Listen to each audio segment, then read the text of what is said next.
Mak, anak mak dah besar, Mak. Anak mak dah kerja dah.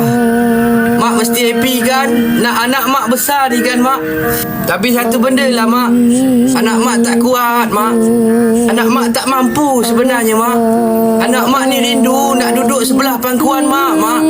Anak mak dah pandai cari duit. Anak mak pun dah pandai cari hidup sendiri, Mak. Boleh tak Mak sentiasa dengan doakan anak mak ni? Anak mak ni dah tak kuat, Mak. Kadang-kadang anak mak ni sentiasa berfikir kenapa anak mak ni mampu lagi untuk berdiri, Mak. Kadang-kadang anak mak ni pun lupa. Rupanya anak-anak mak ni yang berdiri mampu lagi berdiri ni, Mak. Sebenarnya, Mak, anak mak ni berpayungkan tadaan doa Mak. Apa yang anak mak nak cakap, anak mak ni nak minta maaf. Cuma anak mak ni nak bagi tahu anak mak ni mampu berdiri bukan sebab diri sendiri, Mak. Semuanya sebab atas doa Mak. Moga Mak sentiasa sihat di dunia akhirat. Terima kasih sebab membesarkan anak mak ni tanpa lelah apa pun.